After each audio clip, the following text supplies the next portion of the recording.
Bonjour à tout le monde. Aujourd'hui, c'est une journée, comment dire, dans laquelle il n'a pas neigé, au moins ici à Montréal. On a eu une bordée de neige d'à peu près 20-25 centimètres dans les 2 derniers jours, à peu près, ou 2, 3, 4 jours. Et finalement, heureusement, à cause de la pluie, finalement, c'est disparu. Comme on dit, la première neige, elle ne restait pas là. Seulement que dans quelques jours, il va neiger encore, donc ça va être la deuxième neige, donc peut-être le reste. Pourquoi on dit ça? Je ne sais pas. C'est parce qu'historiquement, la première neige se dispersait finalement, ça se transformait en pluie après, en haut finalement. Et donc, ça fondait. Donc, c'est une vieille tradition. On va voir qu'est-ce que ça va être exactement présent avec la prochaine tempête, c'est tout ça. Une fois dit tout ça, aujourd'hui, c'est le 14 novembre 2025 et est-ce que ça nous dit quelque chose? Pas vraiment. On a eu finalement il y a 3 jours, on avait le 11 novembre. Et vous savez que le 11 novembre, on commémore les soldats qui sont décédés dans les guerres, la Première Guerre mondiale comme dans la Deuxième. Une chose qui m'a étonné de lire, ben, je ne savais pas, peut-être tout le monde le sait, mais moi je ne savais pas, c'est en Hollande, il y a beaucoup de soldats américains et canadiens qui sont décédés durant la guerre pour libérer la Hollande. Et les Hollandais, individuellement, adoptent la tombe d'un soldat décédé et ils lui portent des fleurs. Et donc, l'idée, c'était que finalement, il y a énormément de ces soldats-là où il n'y a plus de famille, il n'y a plus personne, mais il y a des gens hollandais qui, pour dire merci, finalement, ils maintiennent la tradition de porter des fleurs. Donc, finalement, c'est comme si en Hollande, on peut, comment dire, réserver une tombe pour faire un hommage comme si c'était un membre de la famille. Une fois dit tout ça, de quoi on parle aujourd'hui? Parce qu'avant de dire de quoi on parle, est-ce que l'économie va bien? Oui, tout va bien. On suppose que M. Powell va réduire encore les taux d'intérêt bientôt, la prochaine réunion, et ce serait la dernière fois, finalement, pour cette année. L'économie, pour le moment, va bien. Naturellement, on n'a pas de statistiques. Et depuis 40 et quelques jours, je pense que c'est la plus longue absence de budget dans le Parlement américain. Et donc, vous savez que périodiquement, ils ne doivent pas, aux États-Unis, on ne doit pas dépasser un certain montant de dépenses. Autrement, il faut à nouveau se réunir, le Congrès et tout, et décider d'augmenter le plafond finalement des dépenses. Et donc, pendant 40 jours, c'était la chicane entre démocrates et républicains. Et naturellement, le gouvernement ne marchait pas. Et donc, c'est pas qu'il ne marchait pas, mais finalement, tout ce qui était, mettons, distribution d'argent, les salaires et puis tout ça, tout était arrêté. Et même le grand monde qui est le monde de la finance, c'est-à-dire le monde des statistiques, il n'y avait pas de statistiques.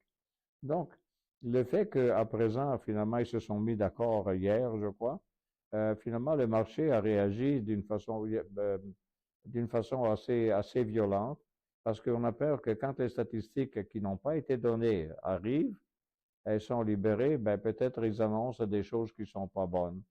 Et donc, le marché est devenu volatile depuis 2 jours. On verra ce que ça va être la suite. Peut-être ça va se calmer et puis c'est tout, mais c'est ça. Une fois dit tout ça, de quoi on va parler aujourd'hui comme sujet? Le sujet est, alors attendez, je prends la première page, il vous dit le commerce bilatéral. Donc, le commerce bilatéral, c'est naturellement, ça va de soi, comme définition, c'est finalement le commerce entre deux pays. Donc, la définition, qu'est-ce que c'est le commerce bilatéral? Donc, c'est les échanges commerciaux directs entre deux pays uniquement. Un peu comme on a fait comme on l'a entre le Canada et les États-Unis ou le Mexique avec les États-Unis. Donc, c'est le contraire du commerce multilatéral. Par exemple, si vous prenez l'Union européenne, ben, c'est un commerce, là, c'est comme il n'y a plus de frontières entre eux, au moins dans le cas du commerce. Ou encore l'Organisation mondiale du commerce, le OMC. Donc, il est basé sur des accords bilatéraux, donc des traités, des accords de libre-échange. Nous, au Canada, on a l'habitude de connaître, enfin, je crois qu'on connaît ça, plus que peut-être d'autres, simplement parce que justement, on a une relation spéciale avec les États-Unis et les États-Unis avec nous. avec pas de tarifs sur certains produits et tout ça. Naturellement, avec les tarifs nouvelles de monsieur Trump, là peut-être la réalité est un peu changée, mais ça reste que il y a un libre-échange vraiment important entre les États-Unis et le Canada.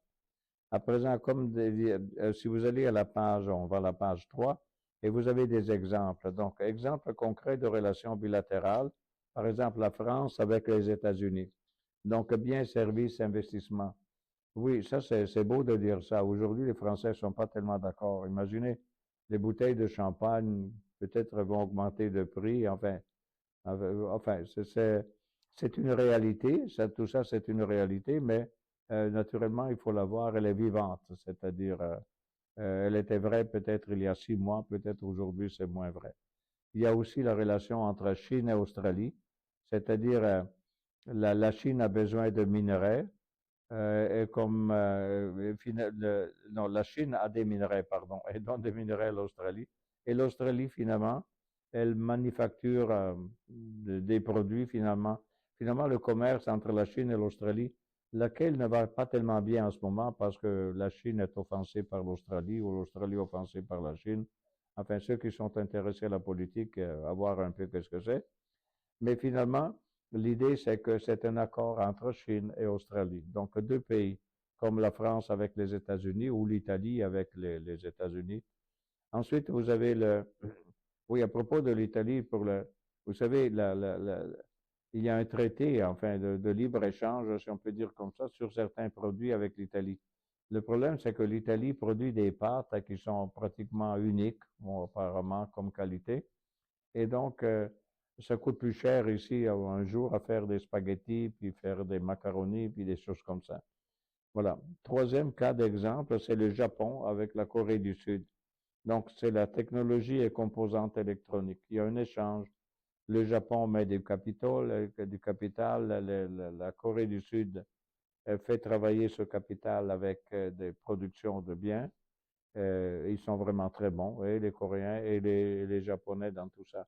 Finalement, ce sont des exemples concrets de relations bilatérales.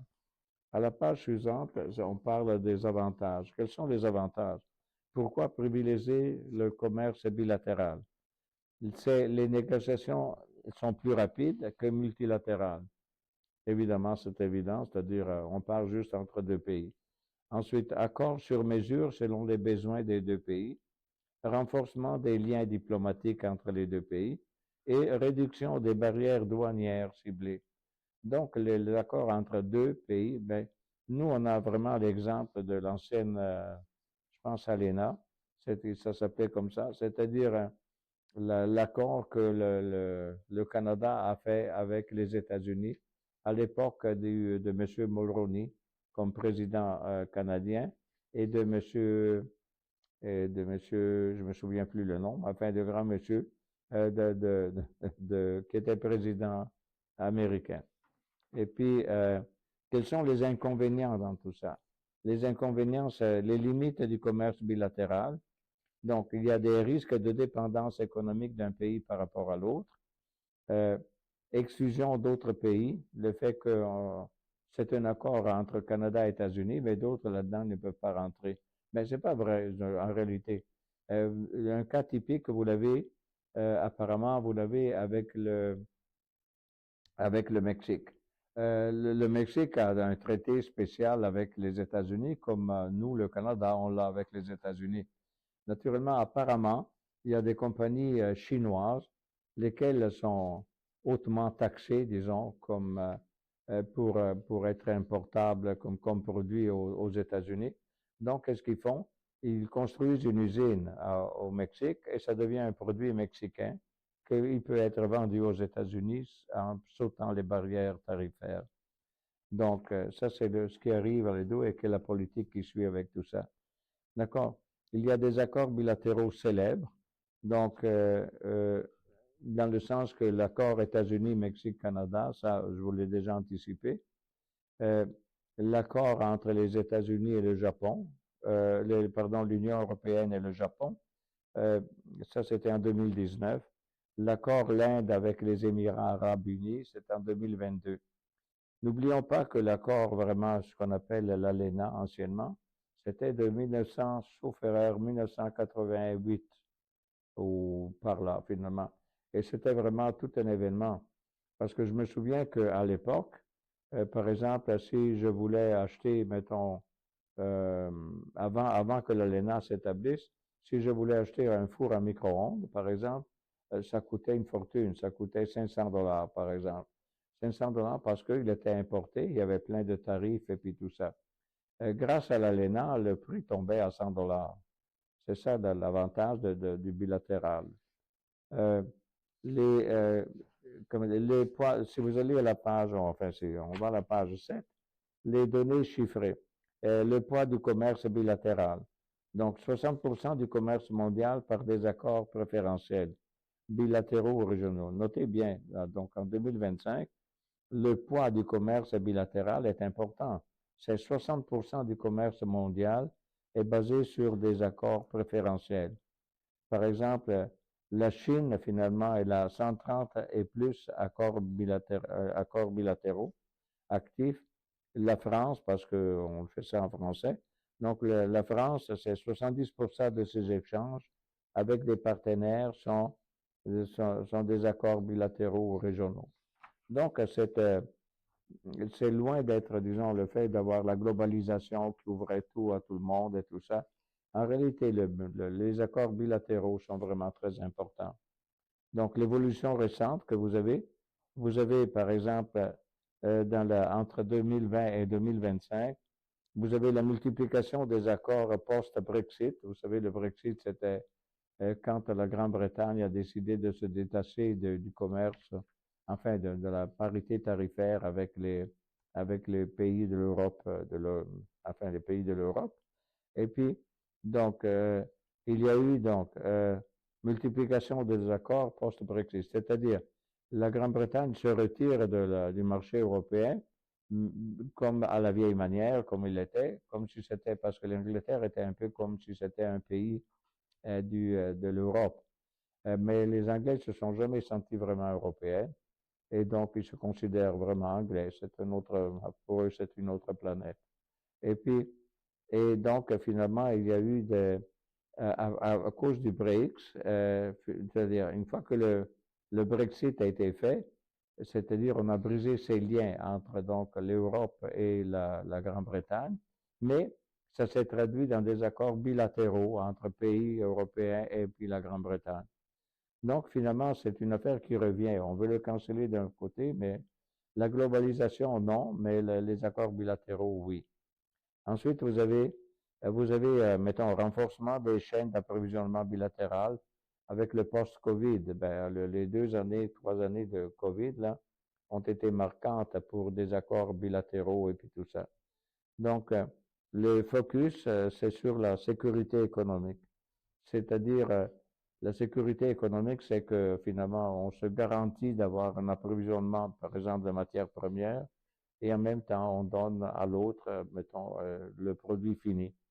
Donc, et c'est ça. En résumé de tout ça, c'est que le commerce bilatéral est un outil stratégique pour deux pays. Complémentaire, on dirait que c'est complémentaire au multilatéralisme. Et le défi, c'est que éviter les fragmentations du commerce mondial.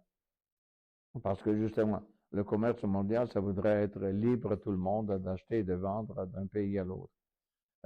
Donc, dans ce sens, mais en réalité, les accords bilatéraux sont très convenables pour deux pays, par exemple.